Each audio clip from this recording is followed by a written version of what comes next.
வீட்டுல செய்ய வேண்டியது எல்லாத்தையும் ரோட்லயே முடிச்சிருவீங்க போல் இருக்கு. அப்புறம் வீட்டுல போய் என்ன செய்வீங்க? இதான் இதே கேள்விதான் எனக்கும். இந்த பர்டிகுலர் கப்பலோட லவ் மட்டும் இருக்கே, ஒரு தராசு எடுத்து இந்த பக்கம் இவங்களோட லவ், இன்னொரு பக்கம் ஒரு 10 டன் எடை கொண்ட ஒரு யானை, ரெண்டுத்தையும் ஒன்னா வச்சு பார்த்தா அந்த 10 டன் எடை கொண்ட யானை தோத்துரும்னா பாத்துக்கங்களேன். கண்ணாடி மாதிரி இருக்க நம்ம உறவுல சின்னதா ஒரு விரிசல் கூட விழக்கூடாது. சின்னதா அவங்க இவர் அணி அணின்னு செல்லமா கூப்பிடுறதும், அவரும் பதிலுக்கு பால்கனி மேல உட்காந்துக்கிட்டு பிங்கி பிங்கி அப்படின்னு கொஞ்சம் கொஞ்சம் கூப்பிடுற இவங்களோட லவ் முன்னாடி எல்லாம் யானை இல்ல டைனோசரே தோத்துரும் இல்ல நீ. பட் இந்த வீக்கெண்ட் எபிசோட்ல இவங்க பண்ண உருப்படியான ஒரே ஒரு காரியம், அதை இப்ப சொல்ல மாட்டேன், லாஸ்டா வீடியோ முடிய போறதுக்கு முன்னாடி சொல்றேன், பொறுத்திருந்து பாருங்க. சரி, இப்ப மன்மதன் படம் நீங்க எல்லாருமே பாத்துருப்பீங்க இல்லையா? அந்த படம் ஒரு வேளை பார்ட் 2 அப்படின்ற பேர்ல இன்னொரு 30 வருஷத்துக்கு அப்புறம் வந்துச்சு அப்படின்னா நம்ம மன்மதன் எந்த மாதிரி இருப்பாரு, என்னென்ன பண்ணுவாரு அப்படின்றதுக்கு ஒரு சின்ன சாம்பிள் மட்டும் பாக்குறீங்களா? ஒரு தாத்தா லவ் பண்றது எவ்வளவு கஷ்டம் தெரியுமாடா? மண்டையில வெள்ள முடியோட, மூஞ்சில சுருக்கத்தோட. அதாவது ஷோ ஸ்டார்ட் ஆகி கிட்டத்தட்ட ஒரு 20 மினிட்ஸ் ஆயிடுச்சுங்க. சரி, நானும் ஏதாவது காமெடி வரும் சிரிக்கலாம் வாய் விட்டு அப்படின்னு பார்த்துட்டு இருக்கேன். வளன்னு இந்த மாக்காப்பா மட்டும் பேசுறேன்னு பேசினே இருக்காரு. அதுலயும் ராமரை போட்டு கலாய்க்கிறேன்ற பேர்ல போடுற மொக்கைகள்லாம் பாக்குறப்போ சரி, அதெல்லாம் பத்தி பின்னாடி பேசுவோம். சோ இந்த ஃபர்ஸ்ட் 20 மினிட்ஸ் போரா போயிட்டு இருக்குது அப்படின்னு சொல்லி பார்த்துட்டு இருக்கிறப்போ நம்ம மன்மதன் ஒரு வார்த்தை சொன்னாரு பாருங்க, சரியான கடுப்பாச்சு அதை கேட்கிறப்போ. பட் அதுக்கு நம்ம ராமர் நம்ம மைண்ட் வாய்ஸ் என்னவோ அதை கரெக்டா கேட்ச் பண்ணி போட்டாரு பாருங்க ஒரு கவுண்டர். அதாவது இந்த ஷோ சூப்பரா போயிட்டு இருக்கு. எங்க யார் சொன்னது? எனக்கு எதிரிங்க வெளியே இல்லடா, கூடவே இருக்கீங்க. பின்னாங்க நம்ம சிரிக்கிற மாதிரி காமெடி பண்ண சொன்னா இவங்களே காமெடி பண்ணி இவங்களே சிரிச்சுக்கிறாங்க. இதுல நம்ம மன்மதன் வேற ஷோ நல்லா போயிட்டு இருக்கான். அதாவது இந்த ஷோ சூப்பரா போயிட்டு இருக்கு. ஏன்டா பச்சை போய் பேசுற, ஓபனா பேசுற?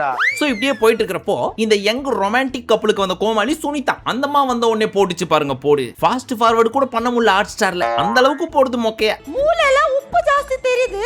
கண்டிப்பா இது ராஜியோட தான்.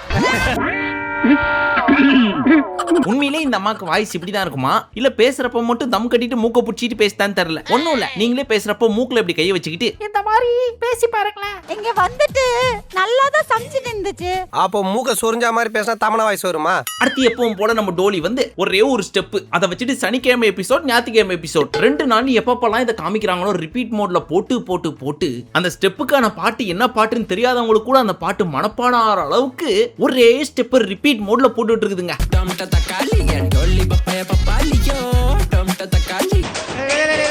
என்னடா இது சின்ன குழந்தை செட்டி மாட்டி விட்ட மாதிரி ஆட்டினு இருக்க? இந்த ஒரே ஸ்டெப்புங்க குறைஞ்சது ஒரு 10-15 தடவை இந்த சனிக்கிழமை ஞாயிற்றுக்கிழமை எபிசோட்ல மட்டும் போட்டு என்ன இடவு பாட்டுறாது அப்படின்னு அந்த பாட்டு மேல கோவம் வர அளவுக்கு இந்த ஸ்டெப்பை போட்டு அடின்னு அடிச்சு வச்சிருக்குது. சரி, என்னதான் இந்த பாட்டு அப்படின்னு சொல்லிட்டு யூடியூப்ல போய் ஓபன் பண்ணி பார்த்தா இப்ப ஜெயராம் ஊர்வசிலாம் சேர்ந்து ஒரு படம் நடிச்சிருக்காங்கல்ல, அந்த படத்துல நம்ம சாண்டி மாஸ்டர் கோரியோகிராஃபி பண்ண ஒரு பாட்டு போல இருக்கு. சரி, அந்த பாட்டுலயாவது இந்த ஸ்டெப் வருதா அப்படின்னு பார்த்தா ஸ்டார்ட் டு எண்ட் பார்த்துட்டு இந்த மாதிரி ஒரு ஸ்டெப்பே வரலைங்க. மறுபடியும் இந்த ஸ்டெப்பை திரும்ப போட்டு பார்த்தேன். அதுக்கப்புறம் திரும்ப போய் அந்த ஒரிஜினல் சாங்க பார்த்தேன். அப்புறம் தான் தெரியுது இந்த ஸ்டெப் தான் அந்த ஸ்டெப்னு.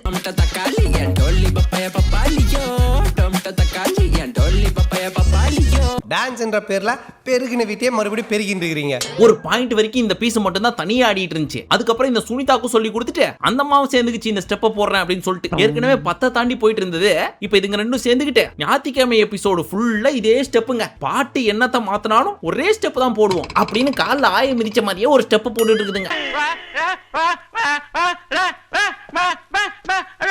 என்னது? அடுத்ததாக நம்ம மாக்காப்பா இந்த ஷோல காமெடிக்கு பஞ்சங்கள் ஜாஸ்தியாக இருக்கு என்பதனால் நானே இறங்கி காமெடி பண்ண போறேன்னு சொல்லிட்டு ஒரு சிலதெல்லாம் பண்றாரு. அதுல டாப் நாச் ஆன ஒரு காமெடியை நான் இப்போ உங்களுக்கு சொல்ல போறேன். அது என்ன தெரியுமா? நிறைய பேர் ராமர் வேணும்னு கேட்டுட்டு இருந்தாங்க. பட் ராமர் வராம வேற கோமாளிஸ்லாம் வந்துட்டு இருந்தாங்களா. சோ அவர் வராததுக்கு என்ன காரணம் அப்படின்றத மாக்காப்பா எக்ஸ்பிளைன் பண்ணிட்டு இருந்தாரு. அது என்ன தெரியுமா? அவரு ஒரு கிளி வளர்த்தாராம். இலவகாத்த கிளின்னு ஒரு கிளியோட கதை தெரியுமா? தெரிஞ்சாலும் ரைமிங்கோட நல்ல டைமிங்கோட நான் ஒரு தடவை சொல்றேன் கேளுங்க. அந்த கிளி செத்து போச்சான். ஏன் அப்படின்னு கேட்டா அவர் டெய்லி அந்த கிளிக்கு 2 பழம் வாங்குவாராம். அந்த பழத்தை கடையில இருந்து வாங்கி உரிச்சு கிளிக்கு பழத்தை கொடுத்துட்டு தோலை இவர் சாப்பிட்டுருவாராம். அதனாலதான் அந்த கிளி செத்து போச்சான். அதனாலதான் இவர் வர லேட் ஆயிடுச்சான். பட் உண்மை என்னன்னா அந்த கிளி இவர் கொடுத்த பழத்தை சாப்பிட்டதுனால சாவல. மாக்காப்பா ஷோவை சனிக்கிழமை ஞாயிற்றுக்கிழமை பார்த்திருக்கோம் போல இருக்கு. அதனாலேயே சூசைட் பண்ணி செத்துருக்கும்னு நினைக்கிறேன். அந்த கிளிக்கு டெய்லி 2 பழம் வாங்குவாரு. பழத்தை அதுகிட்ட கொடுத்து தோலை அவர் சாப்பிடுவாரு. வளராரு சார், மூளை குழம்பிடுச்சு போல இருக்கு. Top notch comedy number 2. Ramar என்ன பண்ணுவாராம், அவர் வீட்டு பக்கத்துல இருக்கிற ஆயா வாயில போறப்பவே 2 கொட்டைப்பாக்க எடுத்து போட்டு விட்டு போயிருவாராம். ரிட்டர்ன் வர்றப்ப அந்த ஆயா கடிச்சு வச்சிருக்குமா, அந்த ஆயா வாயுள்ள கையை விட்டு அதை எடுத்து இவர் வாயில போட்டு பாராம். இந்த கருமத்தை நான் சொன்னதை விட அவரே அவர் வாயில சொல்றதை நீங்க கொஞ்சம் கேளுங்க, அப்பதான் டாப் நாச்சா இருக்கும். உனையில ஒரு ஆயா இருக்கும், அவங்க வாயில 2 கொட்டை போட்டு போயிடுவாரு. சாயந்தரம் வரும்போது ஊறி இருக்கும்ல, அப்ப எடுத்து யூஸ் பண்ணி.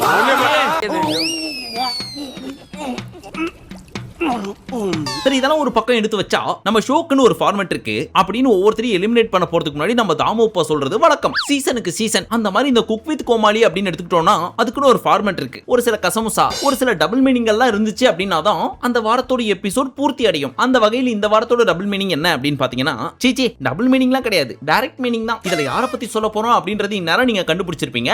இவர்தான், இவருக்கு இதான் வேலை. எஸ், அவங்களே தான். கெட்ட வார்த்தை டபுள் மீனிங்ல ஃபேமஸ் ஆனது யாரு அப்படின்னு பார்த்தா நம்ம சுனிதா. அதாவது இது ஒரு அட்வான்டேஜ் டாஸ்க். அதுல கோமாளியோட காதுக்குள்ள வெஜிடபிள்ஸோ ஃப்ரூட்ஸோ சொல்லிடுவாங்க. அதை அவங்க மைதா மாவை வச்சு அதே ஃப்ரூட் மாதிரி ரெடி பண்ணி ஆப்போசிட்ல இருக்க குக்கை வச்சு கண்டுபிடிக்க வைக்கணும். அதன்படி நம்ம சுனிதாக்கு வந்தது கார்லிக். கார்லிக்னா தமிழ்ல என்ன கண்டுபிடிச்சிட்டீங்களா? அது என்ன மாதிரியான கெட்ட வார்த்தையா இருக்கும் அப்படின்னு சொல்லி. இன்னும் அப்படி ஒரு பொண்ணு முன்னால எவ்வளவு அசிங்கமா பேசுறேன். என்னை விட அது அசிங்கமா பேசுங்க. இப்போ அந்த கிளிப்பை நீங்களே பாருங்க. இல்ல புட் ஓடுச்சே புட்டி பண்ணா புட். என்ன சொல்ற? காலி காலி. என்னடா என்னமோ கூன்றான். என்னங்க நீ ஒண்ணும் சொல்ல வேணாம் போ. அதுக்கப்புறம் நம்ம புகழ் எடுத்து கொடுப்பாரு, வேணாம் வேணாம் நீ இங்கிலீஷ்லேயே சொல்று அப்படின்னு சொல்லி. அதுக்கப்புறம் தான் இந்த அம்மா கார்லிக் அப்படின்னு சொல்லுவாங்க. ஆனா இந்த ஷோ ஓடுது அப்படின்னா அதுக்கு முக்கியமான காரணம் எடிட்டர்ஸ் மட்டும்தான். இந்த குக்கு, கோமாளி, ஹோஸ்ட், டைரக்டர் இவங்க எல்லாம் செகண்டரி தான். சப்பையா பண்ற காமெடியை கூட ஹைலைட் பண்ணி காமிக்கிறது எடிட்டர்ஸ் தான். அவங்களோட வேலை இவங்க பண்ணாத காமெடியை கூட பெருசா காமிக்கிறது மட்டும் இல்ல, இந்த குக்கு கோமாளி பேசுற ஒரு சில வார்த்தைகள்ல, குறிப்பான ஒரு சில வார்த்தைகள்ல அப்படியே பீப் போட்டு தூக்கணும், இல்ல மியூட் போட்டு தூக்கணும். சோ வேர்ட் பை வேர்டு கவனிக்கணும் அவங்க. அது எவ்வளவு கஷ்டம் தெரியுமா?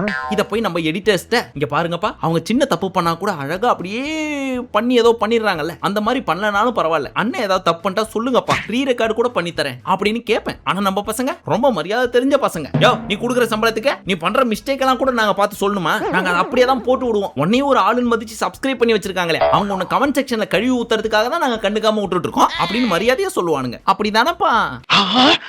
கரெக்டா கட்டுப்பிட்டா. அதுக்கப்புறம் இந்த பூண்டு மேட்டர் இருக்கே, அதுல இந்த ஜட்ஜஸ் என்ன சொல்லிட்டாங்க, இந்த ஸ்ட்ரேயா கரெக்டா கண்டுபிடிச்சிட்டாங்க. அது காரணம் சுனிதாவை பொம்மை மாதிரி பூண்டை பண்ணி காமிக்க சொன்னா ஒரு சில ஆக்ஷன்லாம் பண்ணி காமிச்சுதே, அதை வச்சுதான் இந்த ஸ்ட்ரேயா கண்டுபிடிச்சிச்சு அப்படின்ற மேட்டரை இந்த சனிக்கிழமை எபிசோட்ல ஒரு 10 நிமிஷத்துக்கு பேசுறாங்க பாருங்க. அப்பதான் இதுக்கு முன்னாடி புகழ்ந்து பேசின அந்த எடிட்டர்ஸ் கூட, யோ இதுல என்ன இழவு காமெடி இருக்குன்னு நீ கட் பண்ணி தூக்காம வச்சிருக்க அப்படின்னு திட்டுற அளவுக்கு காண்டாச்சு. உங்களுக்கு டைம் கிடைச்சதுன்னா போய் சனிக்கிழமை எபிசோட்ல ஒரு 48வது நிமிஷத்துல இருந்து ஒரு 58வது நிமிஷம் வரைக்கும் முடிஞ்சா டைம் கிடைச்சா போய் பாருங்க. உங்களுக்கே உங்க வீட்டு டிவியோ போனையோ லேப்டாப்பையோ போட்டு உடைக்கலாம்ன்ற அளவுக்கு கோவம் வரும். 5 பிசாக்கு பெறாத மேட்டர் 5 நிமிஷமா பேசுறாங்கப்பா. அதில் நான் சக்கரவர்த்தியடா. அது சரி, ஒண்ணும் இல்லாத ஷோ பத்தி நீ ஒரு 10 நிமிஷம் பேசுறப்ப அவங்க பண்ணக்கூடாதா அப்படின்ற உங்க கேள்வி நல்லாவே கேக்குது. அவ்வளவு சத்தமாவா கேக்குது? லாஸ்டா சோளத்தை கண்டுபிடிக்கணும் அப்படின்னு சொல்லி அன்சார் கிட்ட சொன்னாங்க. அவரும் கிட்டத்தட்ட சோளம் மாதிரியே ஒண்ணு பண்ணாரு. அது நம்ம கானா வினோத்தால கரெக்டா கண்டுபிடிக்க முடியல, அதனால அவர் ஃபிஷ் அப்படின்னு சொல்லி முடிச்சிட்டாரு. அதை பாக்குற ஆடியன்ஸ் நமக்கு தெரிஞ்சு போச்சு அவர் தப்பா சொல்லிட்டாரு அப்படின்னு சொல்லிட்டு. ஆனா நம்ம மாக்காப்பா உள்ள பூந்து இப்ப இவர் சொன்னது கரெக்டா இல்லையா அப்படின்றத பார்க்க போறோம். ஒருவேளை இவர் சொன்னது கரெக்டா இருக்கும் பட்சத்தில் இவங்க அட்வான்டேஜ் வின் பண்ணுவாங்க. தப்பா சொல்லிட்டாங்க அப்படின்னு அந்த ஸ்லோ மோஷன் வைக்கிறது, 1.5 மணி நேரம் ஷோவை இழுக்கணும் அப்படின்றதுக்காக கண்ட கருமத்தை பேசிட்டு இருப்பாங்கல்ல. ஒரு சில ஷோ கூட இந்த அக்டோபர் டு ஜனவரி வருமே, அந்த மாதிரி பேசுன்னு பேசிட்டு இருக்கிறாரு. இதெல்லாம் பாக்குறப்பதான் நம்ம எடிட்டர்ஸ் மேல பரிதாபம் வருது. பாவையா நீங்க ஒரு நாள் 24 மணி நேரம் ஷோவை ட்ரிம் பண்ணி 1.5 மணி நேரத்துக்கு கொண்டு வந்திருக்கீங்க. அந்த 1.5 மணி நேரத்தை கூட நம்மளால பார்க்க முடியல அப்படின்னு நினைக்கிறப்போ, எப்படா இவங்க 24 மணி நேரம் பார்த்திருப்பாங்க அப்படின்னு நினைக்கிறப்போ, உங்களுக்கு எல்லாம் விஜய் டிவி அவங்களோட சொத்தை எழுதி கொடுத்தா கூட மிகையாகாது. இப்படி சோறு திங்கிறக்கு எவ்வளவு மானம் கட்டு போய் தெரிய வேண்டியிருக்கு தெரியுமா? எல்லாத்த விட கடுப்பு என்ன தெரியுமா, இந்த டோலியும் சுனிதாவும் சேர்ந்துக்கிட்டு இந்த டான்ஸை போடுதுங்களே.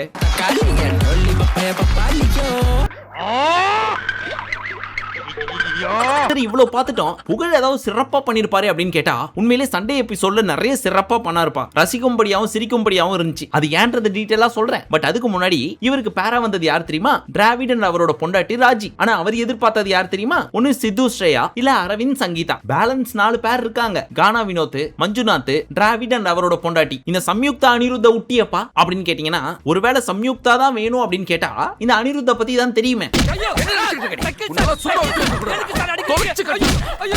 மைண்ட் வாய்ஸ் நினைச்சு வெளியே அசிங்கமா கோமாளிங்களை புடிச்சு திட்டும் அப்படின்றதுனால சம்யுக்தா வேணாம், நமக்கு ஸ்ரேயாவோ இல்ல சங்கீதாவோ வந்தா போதும் அப்படின்றதுதான் அவர் மைண்ட்ல ஃபிக்ஸ் பண்ணி வச்சிருந்தாரு. ஆனா அவங்க 2 பேருமே புகழை சூஸ் பண்ணல. அதாவது இது எப்படி சூஸ் பண்ணும் அப்படின்னா, குக்கு வந்து கோமாளி கால் பண்ணுவாங்க, கோமாளி வேற வேற வாய்ஸ்ல பேசணும். எந்த வாய்ஸ் இவங்க நினைக்கிற கோமாளியோ அவங்க பேசுறப்ப பஸர் அடிச்சாங்க அப்படின்னா அண்ட் அவங்க கையில போன் இருந்துச்சு அப்படின்னா அந்த கோமாளி உங்களுக்கு வருவாங்க. ரொம்ப டிஃபரெண்டா இருக்கு. சோ நம்ம புகழும் சங்கீதா பேசுறப்ப அவரோட ஓன் வாய்ஸ்ல பேசுறாரு. நான் தான் புகழ்ன்ற லெவலுக்கே பேசிட்டாரு. ஆனாலும் சங்கீதா புகழே நீ தான் தெரியுது. ஹாஸ்பிடல்ல இருக்க புகழ் ஆன்சர் கிட்ட போன் கூட தர இதுக்கு மேல செருப்பால எவன்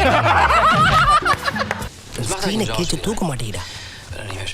நோஞ்சா மாதிரி எவ்வளவு அழகா மாஞ்சா போடுறான் பாரு. சோ ஃபைனலி எல்லா கோமாளியும் சூஸ் பண்ணதுக்கு அப்புறம் பேலன்ஸ் இருந்தது ராமர் அண்ட் புகழ். அண்ட் குக்ஸ்ல பேலன்ஸ் இருந்தது மஞ்சு அண்ட் டிராவிட் பேர். 2 பேருமே புகழுக்கு வேணாம். இதுக்கான காரணம் என்னன்னு சொல்லி மேலோட்டமா நான் முன்னாடியே சொல்லிட்டேன். புகழை பத்தி உங்களுக்கு கீழோட்டமா தெரிஞ்சிருந்தா டீப்பா டிக் பண்ணி கண்டுபிடிச்சிங்க. ஏன் ஸ்ரேயா சங்கீதா வேணும், மத்த 4 பேர் வேணாம் அப்படின்றத. Bracket open. டிராவிடோட ஒய்ஃபான ராஜி புகழ அண்ணன் தான் கூப்பிடுவாங்க. அண்ட் நம்ம கானா வினோத்தோட ஒய்ஃபான பாக்யாவும். Close the bracket. புரிஞ்சவங்க புரிஞ்சுக்குங்க, புரியாதவங்க புரிஞ்சவங்கள்ட்ட கேட்டு தெரிஞ்சுக்குங்க. நீ அப்படி வரியா? சரி, ஏன் எல்லா வாரத்தை விட இந்த வாரம் புகழ் பண்ணது ரொம்ப நல்லா இருந்துச்சு அப்படின்னு சொன்னதுக்கான காரணம் என்னன்னா, ராஜி இருக்காங்கல்ல, ராஜி சண்டே எபிசோட்ல புகழ வச்சு செய்யின்னு செஞ்சாங்க.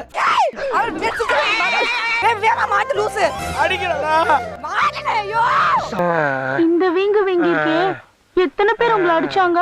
இது மட்டுமா, கெஸ்டா 2 சீரியல்ல இருந்து அந்த க்ரூ வந்தாங்கங்க. அதுல இந்த கருப்பு கலர் Dress போட்டு வந்திருக்காங்கல்ல நக்ஷத்ரா, இவங்களுக்கு ஆல்ரெடி கல்யாணம் ஆயிடுச்சு. ஆனா என்னையா இப்ப அப்படின்னு நம்ம புகழே அவங்களையும் விட்டு வைக்கலையே.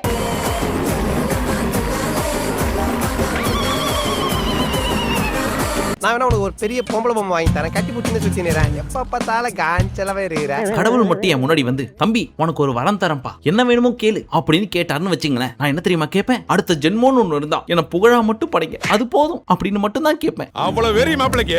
சரி வீடியோவே முடிய போது. ஏதோ முக்கியமான மேட்டர் சொல்றேன்னு சொன்னீங்க கடைசியில, அது என்ன அப்படின்னு கேக்குறீங்களா? சொல்றேன். நம்ம அனியன் சம்யுக்தா இருக்காங்க இல்லையா, அவங்க இந்த குக் வித் கோமாளியோட 7ல 4 times chef of the week வாங்கி இருக்காங்க. ஆனா யார் கண்ணு பட்டுச்சோ தெரியல, இந்த வாரம் வாங்கல. இதான் அந்த முக்கியமான மேட்டரா? கையில துப்புறாரு. இதுக்காக ஒரு கமிஷனர் எப்படா கூப்பிடுவா? ஃபிகரை கூப்பிடுற மாதிரி கூப்பிடுறா. உன் பேச்செல்லாம் கேட்டு கட்சி வரைக்கும் வீடியோ பார்த்தா பார், என்ன செருப்பாலியே அடிக்கணும் அப்படின்னா கோவப்படாதீங்க. அது இல்ல மேட்ரு. மெயின் மேட்ரு என்னன்னா, நம்ம ஷெஃப் தாமு வாயாலந்து டாப் நாச் அப்படின்னு பாராட்டப்பட்ட நம்ம சம்யூ அண்ட் அனியோட டிஷ்ல அவ்வளவு ருசி இருக்குன்னா அதுக்கு மெயின் காரணம் என்ன தெரியுமா? அதெல்லாம் சொல்லக்கூடாது. அது சீக்ரெட் இன்கிரிடியன்ட். அது போட்டாதான் டேஸ்டா இருக்கும். அவங்க பொழப்ப நம்ம ஏன் கெடுக்கணும்? சரி விடுங்க. எனக்கு தான் சஸ்பென்ஸ்னா தாங்காதல்ல, என்னன்னு சொல்லிட்டு போடா. ஓ, உங்களுக்கு சஸ்பென்ஸ் தாங்காதோ? சரி, உங்களுக்காக சொல்றேன். உங்க சாப்பாடும் ருசியா இருக்கணும் அப்படின்னு நீங்க நினைச்சீங்கன்னா நான் சொல்ல போற ஒரே ஒரு இன்கிரிடியன்ட் நீங்க ஆட் பண்ணுங்க. இந்த கப்புளோட டிஷ் அளவுக்கு பயங்கர டேஸ்ட் ஆயிரும் உங்க டிஷ்ஷும். அது என்ன தெரியுமா? சொல்ல போறேன். சொல்லிரவா? சொல்லுங்க. அது வேற ஒண்ணும் இல்ல, நம்ம எல்லார் வீட்லயும் இருக்கும். நீங்க காசு கொடுத்து கூட வாங்க தேவையில்ல. அது என்னவென்றால், உங்க கிச்சன்லயே ஓரமா சுத்திட்டு இருக்கும்ல கருப்பாம்பூச்சி, அவர் தான் இந்த டெலிஷியஸ் டிஷ்ஷோட சீக்ரெட் இன்கிரிடியன்ட். என்னையா சொல்ற? கருப்பாம்பூச்சா? புரியுற மாதிரி சொல்லு அப்படின்னு கேக்குறீங்களா? சரி சொல்றேன் கேளுங்க. இப்போ இந்த டிஷ் அப்படியே உத்து பாருங்க. உங்க கண்ணுக்கு என்ன தெரிகிறது? பை டிஃபால்ட்டாவே கண்ணுல விளக்கெண்ணையை ஊத்திட்டு தேடுறவங்க கண்டுபிடிச்சிருப்பீங்க. கண்டுபிடிக்காதவங்களுக்கு இன்னும் ஒருக்கா தெளிவா போடுறேன் பாருங்க. ஜூம் போட்டு பாப்போம். சரி, ஜோக்ஸ் அப்பார்ட், எப்படி பேர்பட்ட ஒரு டிஷ்ல கருப்பாம்பூச்சி வந்திருக்கும்? இந்த லட்சணத்துல தான் இவங்க சமைக்கிறாங்களா அப்படின்னு இது சோஷியல் மீடியால போட்டு இவங்க 2 பேரையும் அடின்னு அடிச்சிட்டு இருக்காங்க. பாவம், அவங்க என்னங்க பண்ணுவாங்க? அவங்க மேல தப்பு இல்ல. நம்ம EVP சிட்டி அந்த லட்சணத்துல இருக்கு. இதை நம்ம பிக் பாஸ்லயே பார்த்திருப்போம். இந்த 2 ஷோவுமே அங்கதான் நடக்குது. அதுலயும் பிக் பாஸ்ல எல்லாம் பாத்தீங்கன்னா கருப்பாம்பூச்சி மட்டும் இல்ல, மூட்டைப்பூச்சி, ரயில் பூச்சி அப்படின்னு சொல்லப்படுற மரவட்டை, அட்டைப்பூச்சி, இந்த மாதிரி வெரைட்டி ஆஃப் பூச்சிகள்லாம் வரும். சோ இவங்க இதுக்கு ஒரு கிளாரிட்டியை கொடுத்திருக்காங்க. அதாவது அது என்னன்னா, எப்பவுமே ஒரு டிஷ் எடுத்துட்டு போய் கொடுத்தோம் அப்படின்னா க்ளோஸ் ஷாட் எடுக்கிறதுக்கு அந்த டிஷ் எடுத்துட்டு போய் உள்ள வச்சு கேமராவை க்ளோஸா வச்சு சுத்த விட்டு வீடியோ எடுப்பாங்க. அந்த மாதிரி கொடுத்து விட்டோங்க. அங்கங்கயா கருப்பாம்பூச்சி இருந்திருக்கும். அது ஓரமா இருந்து உத்து பார்த்திருக்கோம். ஆஹா அப்படின்னு வந்து சாப்பிட வந்திருக்கோம். மத்தபடி நாங்க ஹைஜீனிக்கலி பார்த்து தான் சமைக்கிறோம் அப்படின்னு ஒரு ரிப்ளையை கொடுத்திருக்காங்க. நான் தான் சொன்னேன் ரொம்ப தெளிவா இருக்குன்னு, நம்புங்க சார். சரி. அண்ட் ஹாட் ஸ்டார்லயும் கால் பண்ணி இங்க பாருங்க கருப்பாம்பூச்சி இருக்கிறத போட்டு விட்டுருக்கீங்க, கட் பண்ணி தூக்குங்க அப்படின்னு சொல்லிருப்பாங்க போல இருக்கு. அவங்களும் அதை கட் பண்ணி தூக்கிட்டாங்க. அவங்க கண்ணில் அது படாம இருக்கலாம், நம்ம கண்ணில் படாம இருக்குமா? அதான் உங்களுக்காக தொக்கா தூக்கின்னு வந்துட்டேன். படிக்காட்டியும் நீ மேறதாண்டா. இன்னொரு மேட்ரு, இந்த என்டையர் ஷோல ஒருத்தவங்க மிஸ்ஸிங், ஆனா அவங்க மிஸ் ஆனது கூட உங்களுக்கு தெரியாத அளவுக்கு இருக்கு அப்படின்னா அந்த லட்சணத்துல தான் அம்மனி இத்தனை எபிசோட ஹோஸ்ட் பண்ணிட்டு இருந்திருக்காங்க. அவங்க தான் நம்ம ஜோயா. அவங்க இல்லாத எத்தனை பேர் நோட் பண்ணீங்க? ஒரு பிச்சியும் காணா. ஆல்ரெடி ரொம்ப லென்த்தா போயிடுச்சு. இதை தாண்டிய ஒரு சில சம்பவங்கள்லாம் நடந்துச்சு. அதாவது நம்ம அரவிந்த் கிட்ட போய் அந்த ஐயனார் துணை ஹீரோயின் அரவிந்துக்கும் எனக்கு ஒரு ஃபர்ஸ்ட் நைட் சீன் நடந்துச்சு. அதுல அவர் அப்படி பண்ணாரு இப்படி பண்ணாரு, ரொம்ப கம்ஃபர்டபுளா ஃபீல் பண்ணாரு அப்படின்னு ரொம்ப பிராங்கா பேசினாங்க. அதெல்லாம் கேட்கிறப்போ இன்ப தேன் வந்து இது காதினிலேன்ற மாதிரியே இருந்துச்சு. டைம் கிடைச்சா போய் பாருங்க. நான் கிளம்புறேன். மீண்டும் உங்களை அடுத்த வீடியோவில் சந்திக்கும் வரை நன்றி, வணக்கம், நமஸ்தே, நமஸ்கார்.